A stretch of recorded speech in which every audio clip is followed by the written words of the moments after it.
All right, hello from Switzerland. We are on time with our info session on our CS on mastering today's anti-corruption challenges. So thank you all for coming by.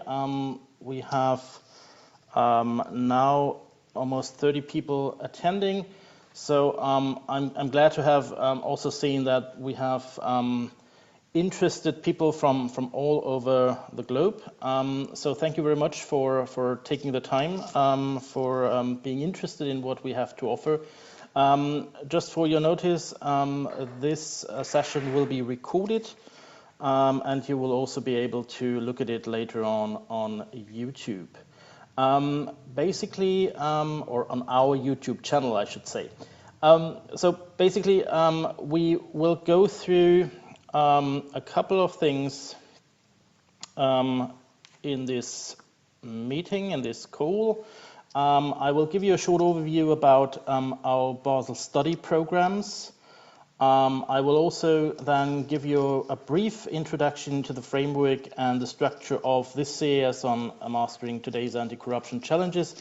But I think what is more interesting for you, and probably the reason why you are here, is to get the first-hand impressions. First, from one of our instructors, our lead instructor, Claudia Baez Camargo, and one of our recent CS graduates, Tamara Tschentscher. They both will give their impressions, and you also have the opportunity to ask questions through our Q&A function. And then we will get into a few administrative details about applying and about costs and possibilities to support people who would like to study with us. All right, so let's go right into the session.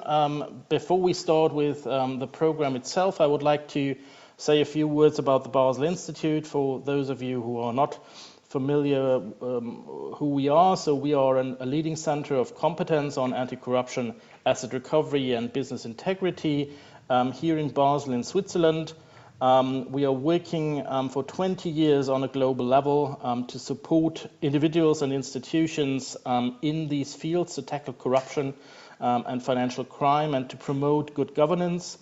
So here, and sorry to our communication colleagues, we just have launched a new website. It now looks a little bit different. This is the impressions from our older website about the various things that we do, about some of the publications that we provide, and also on the right-hand side, one important product that we provide, also the Basel AML index, that is certainly a risk management tool, a risk assessment tool. And so the areas where we work, I mentioned this before, are anti-corruption and prevention, asset recovery and enforcement, business integrity and governance, but they certainly also are integrated when it comes especially to areas where we are training people, where we are building capacities, where we empower practitioners and professionals all around the world. So here in this area also falls our training programs and the connections here with our experience that we have made over the years. There is a lot of training and education products that we have, for example, the e-learning courses, the free learning e-learning courses on our website, Basel Learn. There are hands-on trainings that are being offered by our teams, especially in asset recovery, with government agencies and other stakeholders, where we are doing hands-on skills development and training, but we also have a lot of academic teaching. Some of our colleagues, including my colleague Claudia, who you will meet later, is also teaching at universities, including also at our University of Basel. So this is the university where the Basel Institute basically was born in 2003, and where we also have a lot of connections, and also this CES programs, they are being designed and developed and implemented together with the University of Basel. In addition, maybe one thing that is very new are instructor-led online short courses that are now also provided on asset recovery and crypto investigations. These are shorter online courses, but also with an instructor. But now let's go into the materials or the thing that you are actually here for. So the postgraduate programs on anti-corruption, Basel STUDY. As said, this is something that we're doing together with the University of Basel, and our vision behind that is to create skills, to develop skills, to develop also knowledge for challenges of the 21st century, anti-corruption competence being one of them. And we try to do that in a balanced way to get you knowledge and skills and also networking together with these courses. You will see that we have a very diverse, we usually have very diverse cohorts where we bring together people from different areas of the globe, where we bring together people from different job and professional expertise, backgrounds, and disciplines. But also our instructors in the course are very diverse. We try to bring people in from academia and practice. Claudia will say something about that probably later. And it's also an interdisciplinary approach that we are doing here. So we are trying to bring people in who have a perspective from the legal studies, from economics, from political sciences, from very different fields. So interdisciplinary is something that comes into play when we think of the cohorts that we have, the students, the participants that are doing this course, but also when it comes to the lecturers, the instructors, all the contributors that are providing some expertise to the course. It's a blended learning exercise, so the main part are live online sessions, so it's something where we come together every week at the same time over half a year to learn and discuss together interactively in a virtual classroom. And it is flexible because we are certainly approaching professionals from different fields who might be busy in their jobs but also have other responsibilities. So we provide a flexible approach and we provide peer exchange opportunities because these interactive sessions are very much also developed in a way that they provide enough time to exchange and to exchange expertise and exchange experience that people bring into these classes. So career exchange, career development is something which is very important together with skills and knowledge development, and the vision behind all that is to grow and increase a global community of practitioners and professionals in the fields that are the topics of these courses.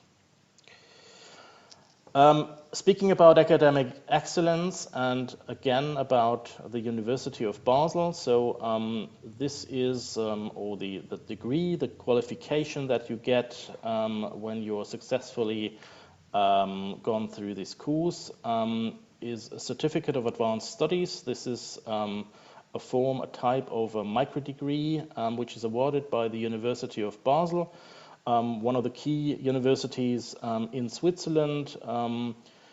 You will receive 10 ECTS credits, so those of you who are familiar with that or not familiar with that, that's the European Credit Transfer and Accumulation System. 10 ECTS credits translate into 300 hours of work spread out over these 6 months.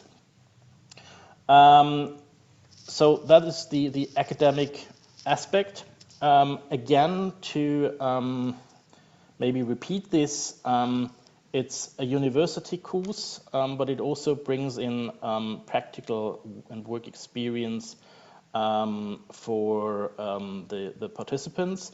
And the participants are already academics with relevant work experience. So you will be together in a class with people who already know much about the things that they are doing. And you will spend 6 months with them, so 11 to 12 hours workload per week. This is what comes from these 300 hours of workload altogether. This includes the 4 hours every week of a live online session where you work together in a virtual classroom. All the other materials are provided through the online learning platform of the University of Basel, and you can work on them when there is time. So we offer interactive, flexible learning with also hands-on activities and networking in the classroom, but also beyond. We have experts from the University of Basel, from other organizations and institutions of our network, and we combine state-of-the-art research together with real-world insights into these fields. And we certainly also, and this comes maybe along the lines of learning, strengthen your problem-solving, collaboration, and leadership skills in these fields during the course. So for now, we have 2 CAS programs available. One is the Combating Financial Crime Through Asset Recovery. This is starting in February next year again. The current course is underway until July, so we have a class that is already now running at this time. And the other course, and this is what we will be talking about in the next rest of this hour, is the course on Mastering Today's Anti-Corruption Challenges. So a CES program for 6 months starting at the 28th of September this year, online with 2 in-person or hybrid events in Basel. I will speak about that in a minute, especially when we now look into this course a little bit more. And this is the general structure. Speaking about these hybrid events, we have 2 hybrid events, one at the first weekend and one at the last weekend of the program. So an opening and a closing event that we are doing in a hybrid form. So people can come to Basel to sit in the same room that I'm sitting here right now, in our conference room, and be with us in face-to-face.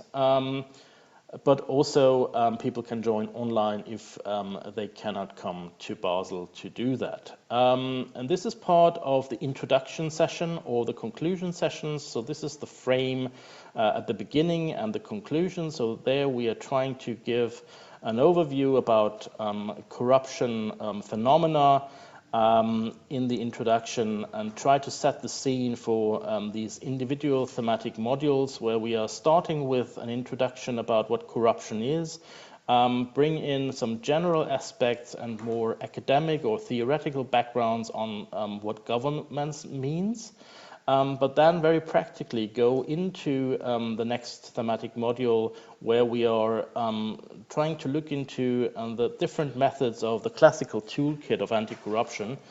So those are the methods that are usually used when corruption is being tackled.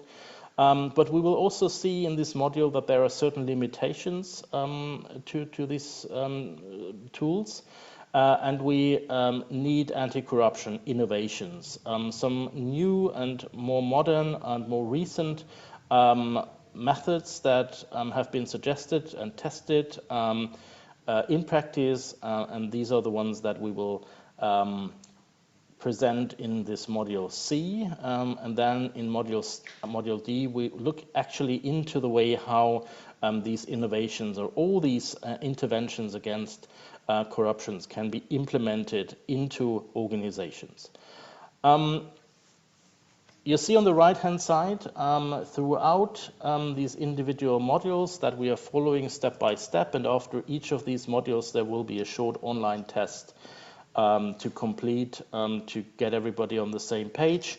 There are 2 things that are running in parallel. One is the study project. This is the actual performance assignment at the end of the program. So at the beginning of the program, you will basically choose a topic that interests you, that maybe also connects to the work that you're doing, and together with us develop then a study project from that. You will work on this study project throughout the course, and by the end, in the conclusion module, will then present this to your peers. After that, with the feedback that you get from your peers and from us, then complete the final report. This is the major part of the performance assignment of this course, so there are no other essay writing exercises included, no deadlines that many other courses have. The other thing is a forum and exchange module where we are trying to address aspects of skills development and career development, and let you reflect a little about the things that you learn and how they relate to the jobs that you basically are doing.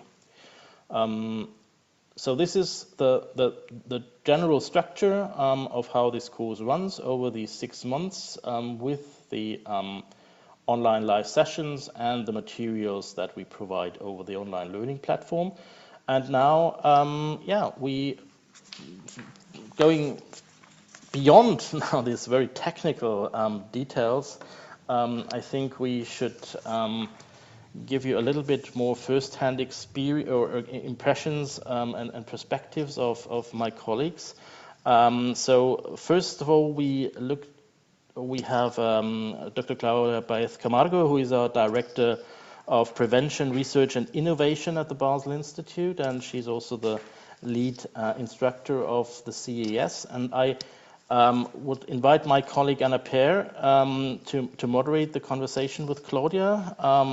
So if you have questions, we will have a short time reserved after this conversations for questions to Claudia. So please type them into the Q&A function. And now I give over the microphone to my colleague Anna. Good afternoon, everyone. Good afternoon, Claudia. Thank you very much for being there.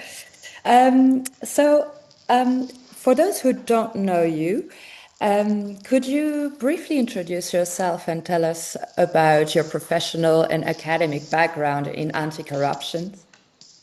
Hi, everybody. My name is Claudia, and I come originally from Mexico. And as a Mexican, I don't know, perhaps some of you have similar experiences growing up in countries where there is a lot of inequality and, let's just be blunt, a lot of corruption. From early on, it was clear to me that I wanted to do something with my professional career that would have a social impact.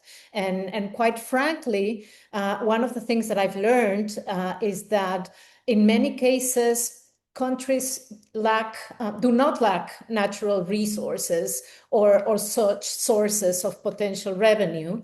The bigger problems is when such resources are mismanaged, and that links to corruption. And that is what I think really prevents countries from growing, from developing, from overcoming high rates of poverty. So this is what brought my interest to this topic.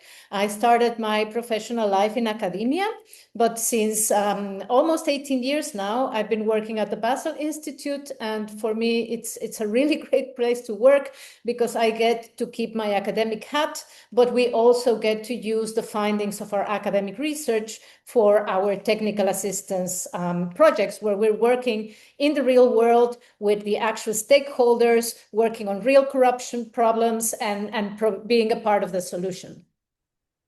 That's amazing. Thank you very much. 3 months after the conclusion of the course, what comes to your mind first when you look back on the experience of teaching it? Yeah. Well, I think we were successful in putting together a program that addresses the challenges of our times.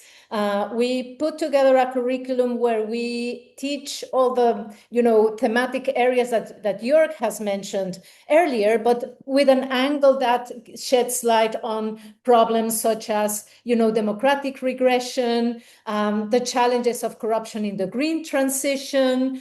We had a dedicated session on Ukraine, the challenges and opportunities of tech and AI. So our curriculum was suited really for tackling our current situation geopolitically and otherwise. But I have to say that this would have been only a part of the success. The other big part was the students themselves and the interaction that we had with them. So we had a fantastic cohort, very diverse, people from many different geographic regions, but also professional backgrounds. So we had really fantastic discussions together. And I'm not shy to say that probably we instructors learned as much from the students as they hopefully learned from us.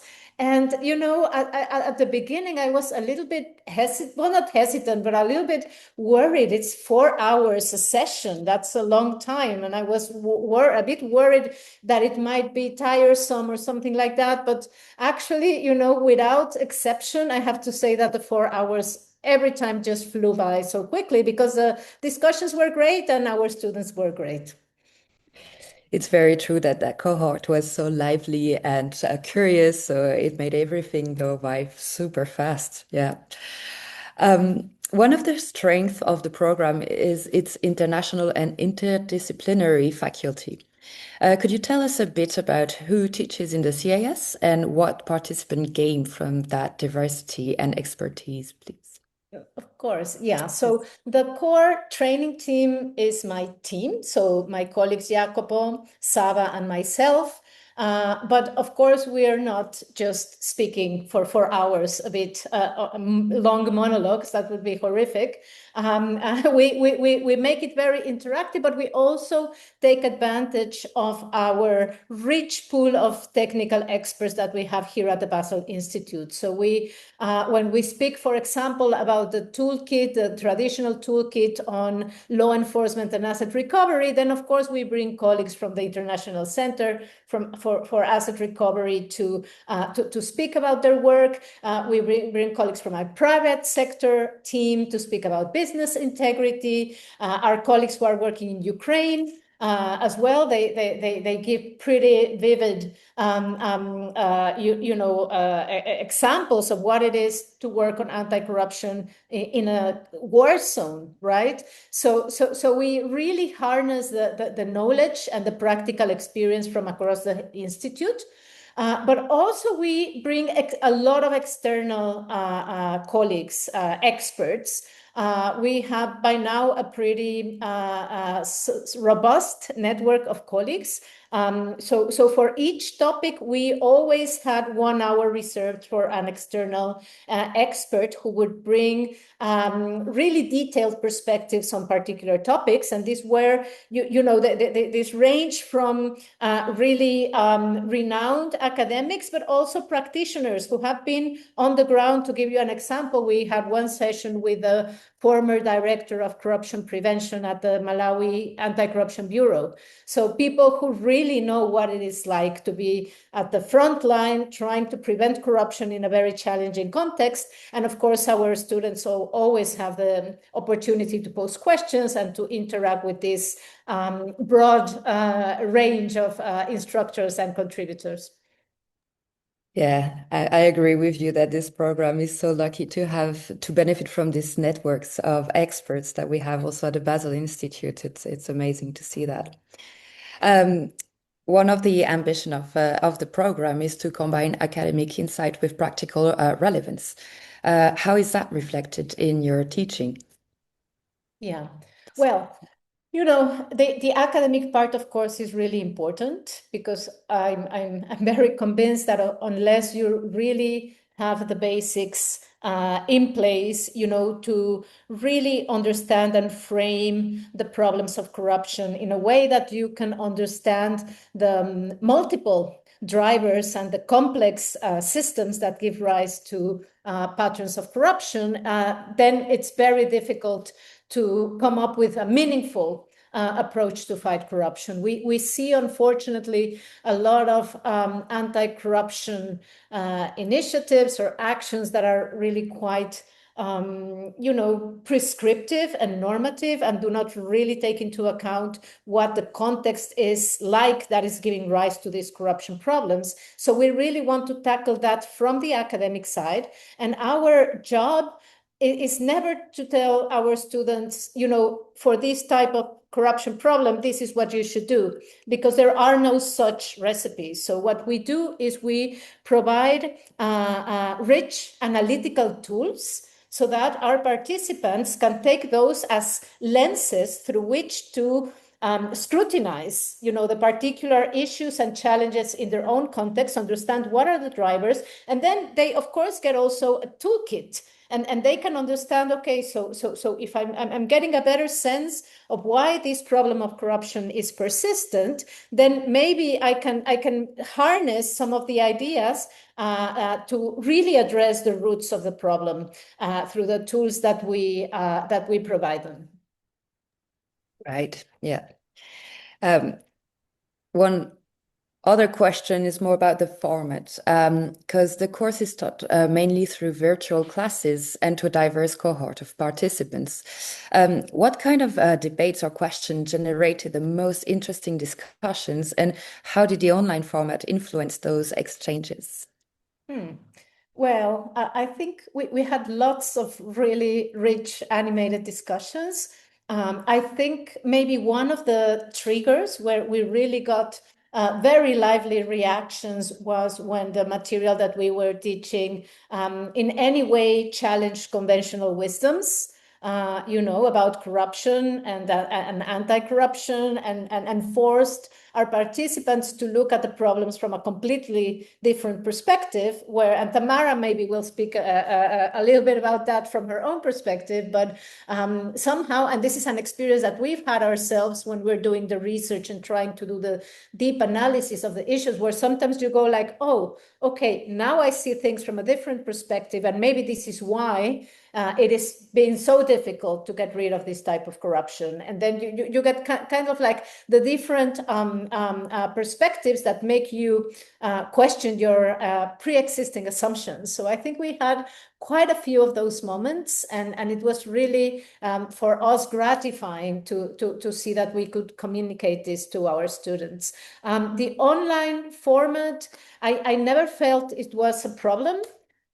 We made generous use of breakout groups and polls and all, whatever our imaginations allowed to make the interaction fun and engaging. And again, maybe Tamara can attest to that, how she experienced that. But we certainly did our best to try to make it lively.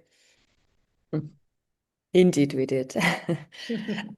So I have one more question before we open the floor for eventual questions. If somebody is considering joining the program but is still undecided, what would you like them to know?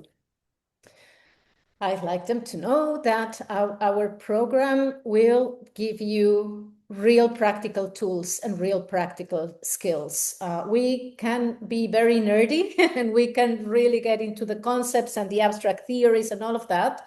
But ultimately, what we care the most about is to bring all of these, more abstract ideas down to the reality, and to really stress how our participants can use the knowledge that they obtain in the class in real practical situations, so that it is not an academic course that stays in academia. It's really tailored for practitioners who want to go out and do something about corruption in their context. Thank you very much, Claudia. That is very insightful. So to conclude this interview, I would like to open the floor for questions. If you don't have question right now, you can always type them in the chat, and we will give 3 minutes for this. Oh, we already have 4 questions. Sorry, I didn't see that. Okay. So we're already there. So this one comes from One, for professionals looking for transitioning to anti-corruption from adjacent fields, in my case, international law, international cooperation, which sector and types of roles has the CAA typically opened up, and how quickly?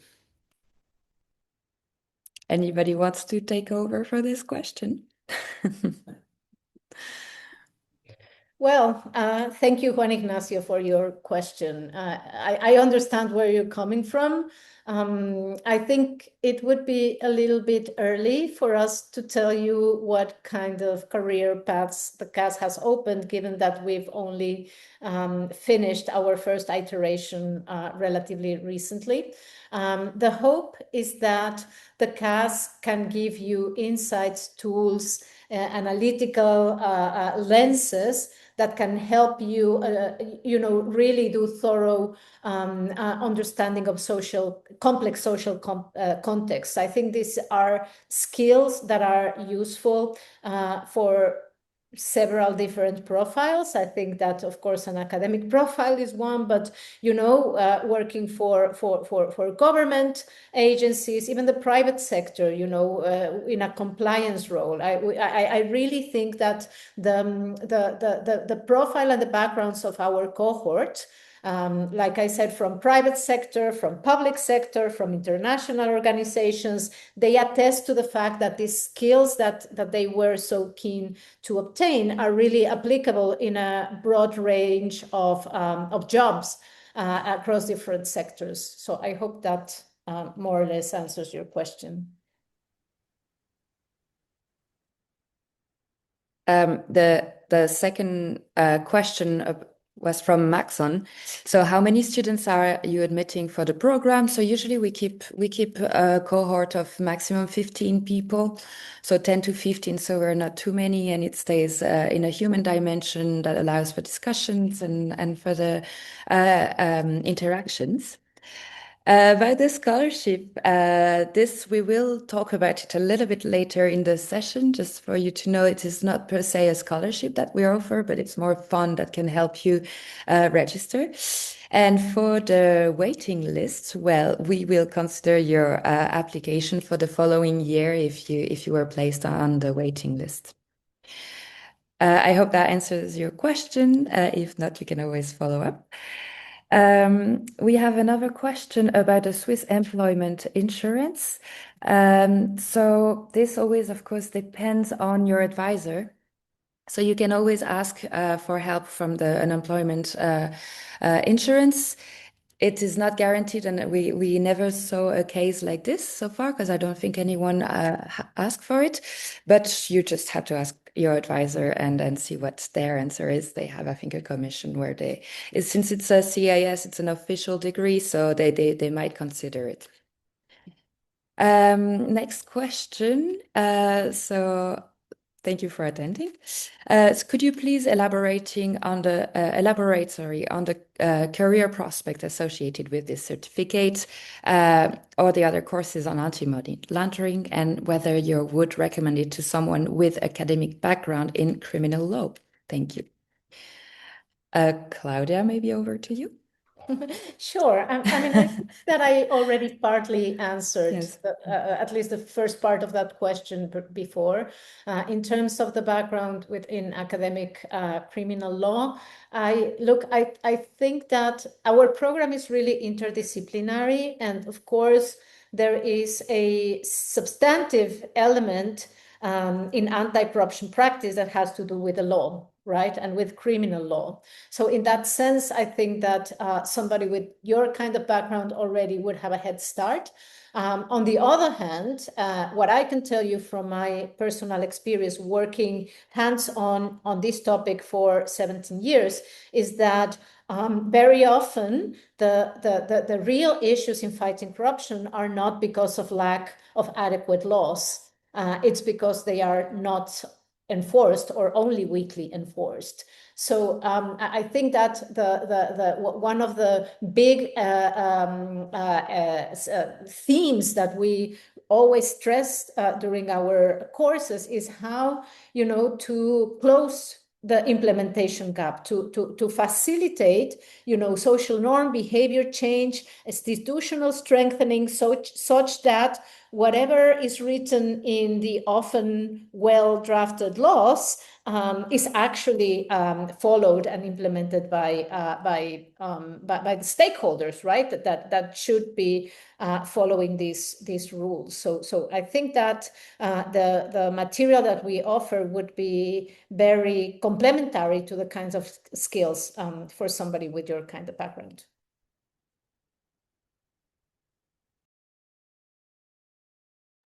You're muted, Anna. Thank you. The question about does the course run every 6 months? So it's every year, because we have 2 courses. So there is a start every 6 months, but 2 different courses. Well, we have so many questions. Maybe we should move on for now and keep some space for at the end of the session. Otherwise, we will not be able to move forward.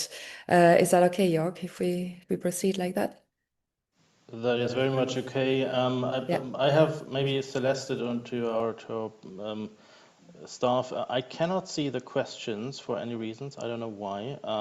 But we will certainly get back to everybody with an answer, even if we don't have enough time in the session itself. So even if you would like to answer questions later on, then please do so, or get back to us later on with questions. We can also give them further to forward them to Claudia to answer them later on.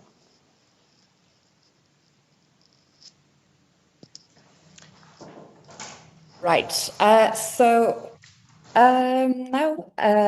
Jörg will now take over again and speak with Tamara, who recently graduated from the CAS Mastering Today's Anti-Corruption Challenges, about how the course was for her and as a member of the cohort. So Jörg and Tamara, over to you. Yes, thank you, Anna, and thank you very much, Tamara, for making the time to provide your insights and your impressions about the program. Certainly, I would like to start in the same way as we did with Claudia. Maybe you could just introduce yourself a little bit more, or a little bit, and give some insights into what you do professionally. Yeah. Sure. Thanks, everyone, and hello, everyone, in this webinar with the interest in this program, which I want to come out first with highly recommending it. Okay, I'm Tamara Tschentscher. I'm based in Berlin, and I have an economics and environmental policy background, and for many, many years, a deep commitment to wildlife conservation and combating organized crime that is impoverishing local communities and ecosystems. So I've been working for environmental conservation projects and sustainable development projects in the Global South, mostly implemented through the UN Development Program since 2012. And since 2018, the largest part was actually a project countering the illegal wildlife trade under the World Bank-led Global Wildlife Program. And I don't know how many of you are in the international development sphere and know that since last year, the international assistance funding has been in turmoil and many projects canceled and the whole landscape shifted. I decided to invest in skill building. And since corruption is at the core of environmental crime and wildlife trafficking, I wanted to sharpen my skill set in this field. Okay, that's certainly a very it's an interesting field, and maybe this also answers the questions about career developments already a little bit also, because we have a very diverse class when it comes to their backgrounds, and that's certainly also sometimes what people are trying to increase their knowledge, their skills in the fields that they're already working in. When you now, after 3 months since the program has been completed, look back to the program, what comes to your mind first? What are the everlasting memories of that program? Well, much of it Claudia has already touched on. The first thing that comes to mind is the amazing lecturers, Jacopo, Saba, and and Claudia, which each lectured modules, which you saw earlier in the syllabus, and the large number of excellent guest speakers. That was truly amazing. Almost every session had at least one or two guest speakers, academics or practitioners, with extensive experiences and very memorable cases that they have shared with us. And we were able to learn from most diverse viewpoints and angles on how to identify, investigate, or tackle corruption. And basically, through these cases and the theoretical background discussed by the lecturers, we're able to maybe find some transfer thinking to our challenges in our sectors or fields that we worked on.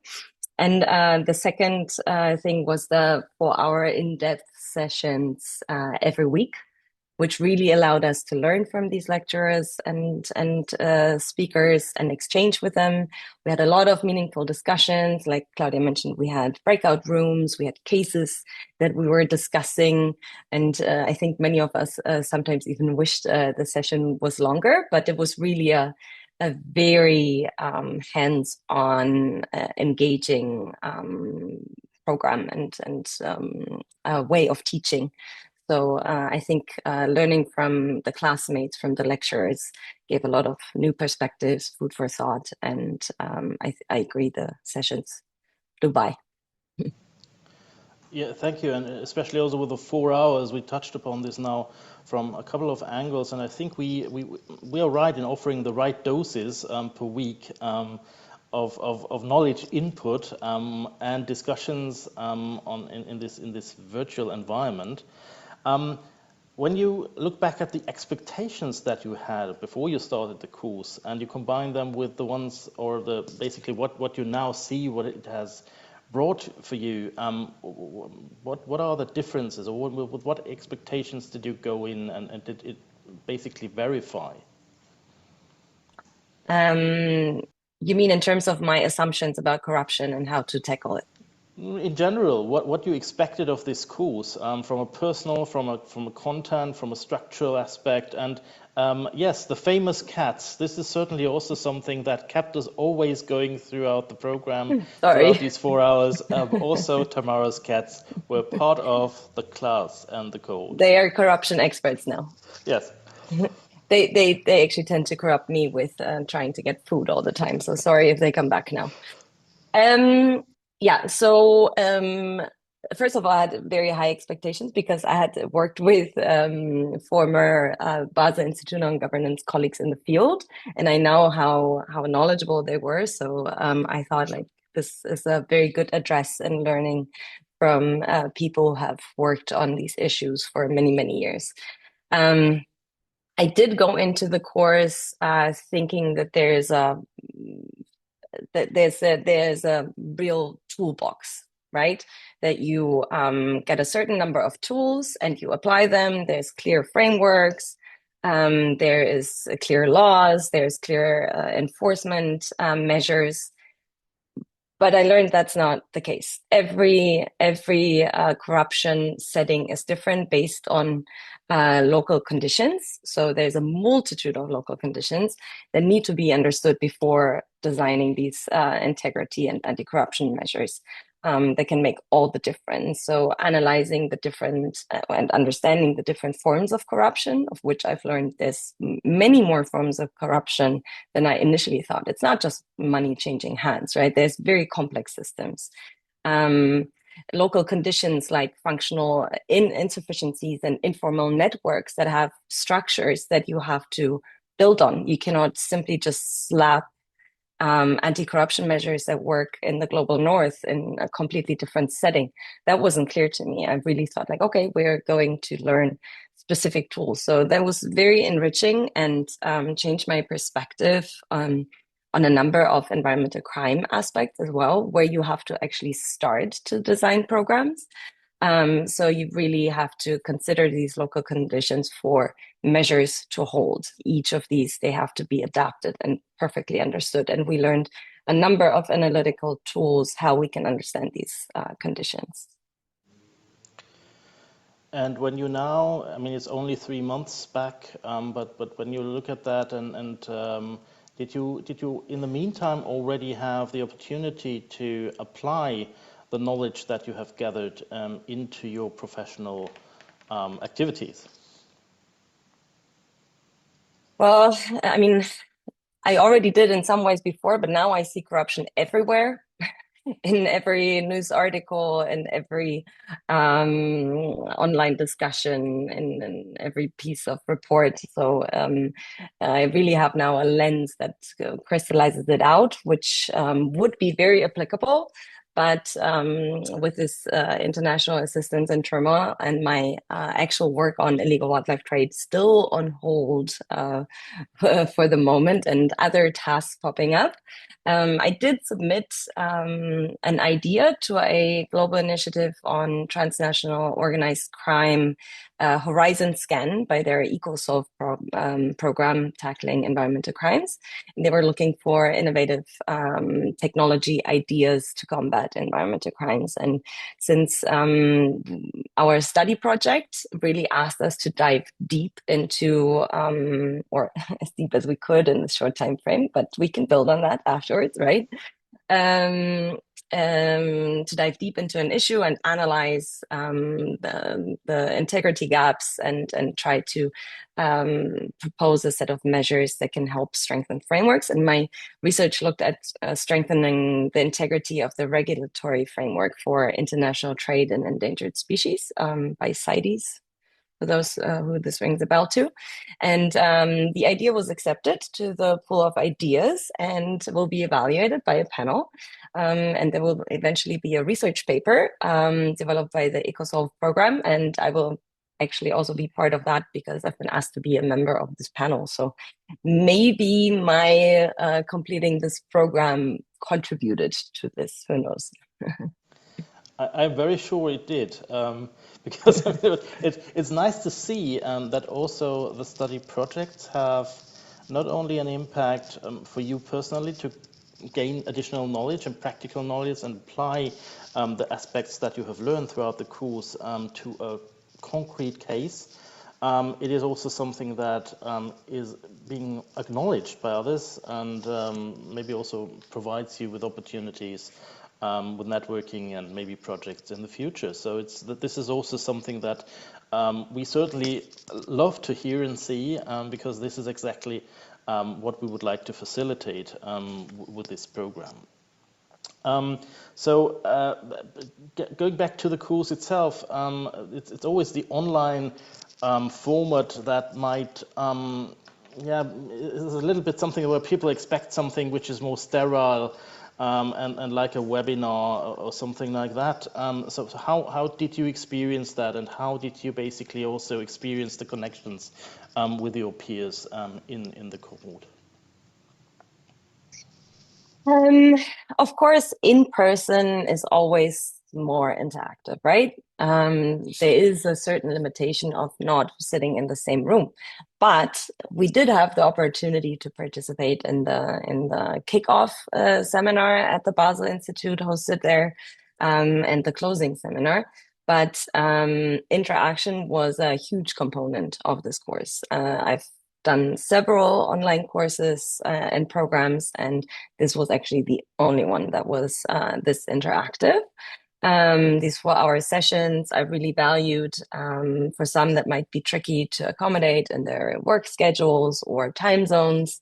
So I know there have been conversations whether this is suitable for everyone, but I really valued the 4 hours because you really dove deep into a certain approach or analytical tool or case or discussion about the work from my classmates. So this really helped, and it was a very strong component of this course. And I'm also actually still in touch with some, and I'm actively engaging with a classmate on a pro bono initiative in Kenya that I'm currently working on. And we discovered that we both have a conservation heart, and let's see. Hopefully, we can continue the work together. So another very positive outcome and impact from the networking. actually. So for time reasons, very quickly. So when you look back, what is the single most valuable outcome, if you can say that, of the CS for you personally and professionally? Okay, I have to keep it short, yeah? Yes. Okay, I do feel empowered to work on developing strategies combating environmental crimes, specifically illegal wildlife trade, because the starting point of developing activities didn't start at the corruption aspect, but there's a very strong convergence of corruption with all sorts of crimes. And the systemic corruption and corrupt networks, they are the enablers keeping up these criminal activities, whether locally, nationally, or internationally. So understanding this convergence gives me the framework to start at the core of these issues, right? Like, how do crimes actually continue to be performed, often without scrutiny or adequate enforcement? So yeah, I do think that in any future work in this field, I am much better equipped to develop measures that will eventually make more of a dent than they would if you didn't consider corruption. Okay, that's great to hear all that. Very nice. Thank you very much for your impressions and insights. We need to change a little bit, Anna, because I cannot see the questions. I see that there are 2 questions in the question and the Q&A box, whatever. Can you take over and answer them, or read them that we can answer them? Sure. So there is one for Tamara that you already answered a little bit. But so looking ahead, Tamara, where do you see yourself moving next? And do you feel that acquiring these new skills has opened new doors that you didn't have before? Thanks, anonymous attendee, for the question. Yes, I think I touched on it a little bit. Submitting this idea to the Horizon scan definitely opened a door, because the Global Initiative on Transnational Organized Crime would also be an organization I would love to work with professionally. But now being part of the evaluation panel and being able to look through all of these different ideas, I wouldn't have been able to without having this space to conduct this research, right, on this regulatory framework. So that opened a door, and while being realistic, the international development field has been changed for the time being. So I think I have to be a bit more patient, but I know that if projects are starting up, I have a much better basis to actually work in technical functions designing these activities. Thank you very much. That was actually the only question for you.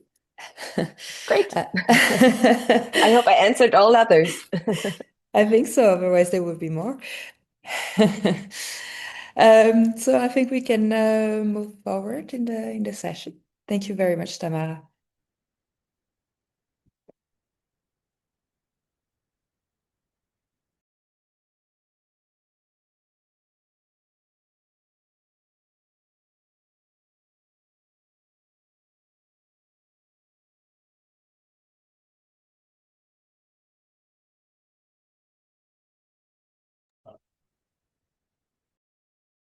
Right. So that's also a part that is quite important about the process on how to apply to our programs. So you are required to have at least a bachelor degree or higher, and from a university that is recognized by the University of Basel. On top of this, you need a minimum of 3 years of relevant professional experience. So if you have doubts about the validity of your diploma or your experience, please just contact us and we'll assess it for you. The time aspect, as mentioned before by Jörg, is quite important. So you need to be able to dedicate 11 to 12 hours per week to your studies. And this is about 300 hours in total for the 6-month program. The good news is that you get a diploma at the end, so it's worth dedicating this time. About the language skills, the courses are delivered in English, and so you need to be proficient in English to understand the concept, to interact with your classmates, to raise questions and write your final project. So there is no English test required to apply. However, before confirming your participation, we will invite you to a short interview. So this interview will give us an opportunity to get to know you better and to discuss your goals and assess also your English level in a more informal way. Next slide, please. So everything is done online via our website. It's pretty straightforward. So you need to log into our just go to our web page, so Basel Institute on Governance, and go to the Learning and Training space. And there you will go to the Basel Study webpage. Here you can select one of our programs, the one that interests you the most, of course, and clicks on Apply Now. You will be asked about, basic information, professional background, and also, most importantly, you will be asked to upload a motivation letter. On that letter, you can explain your motivation to apply, how the course would benefit your professional career and development, and what you believe you can contribute to the course, both academically or through your experience. So basically, we want to learn about you personally, your background, and your motivation to apply. You also need to have an updated CV and the copies of your degrees and certificates, diplomas, everything that can be relevant for us to assess your profile. So the funding part will be covered by Jörg in a minute.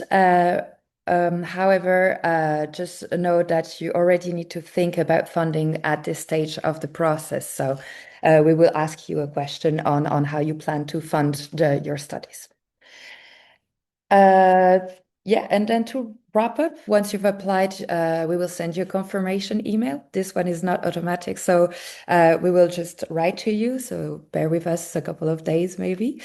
We will review your application, and if the result is positive, if our decision is positive, we will invite you for a short 30 to 45-minute interview. So that will be conducted by Jörg. And after this interview, we will inform you about our final decision. And if it's positive, you will receive the invoice. I think that's all for me. Of course, if you have questions, feel free to write to me either on Basel, on study at baselinstitute.org or directly in the chat right now. Thank you. Thank you, Anna. And you mentioned that at the end of the application process, there is certainly something that is necessary, and these are the costs that are involved with the program. So since this is a university course, it is certainly a tuition fee involved. So this is it sits at 5,600 Swiss francs. So just to translate that into US dollars, this is around 7,000 US dollars. So this is what we know, certainly a lot of money, especially for people, and many of our target audience is coming from countries in the so-called developing world. And we are trying to ease these burdens as good as we can, but it's certainly also where we a little bit need your help. So these tuition fees includes everything included into to the attendance of the course, access to the online platforms or course materials. It does not include any additional costs that are connected if you would like to come in person to the hybrid opening or closing events.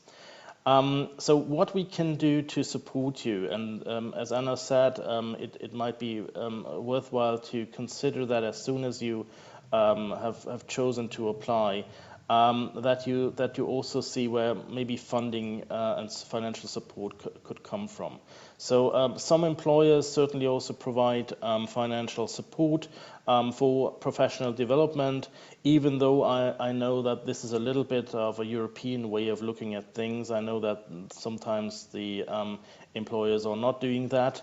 But certainly we also provide letters and materials to support you to get into contact with funders or to approach your employers, to make them understand what the program is all about, why we chose you, and what this program could also bring for your employers to actually improve your abilities and capacities as a professional.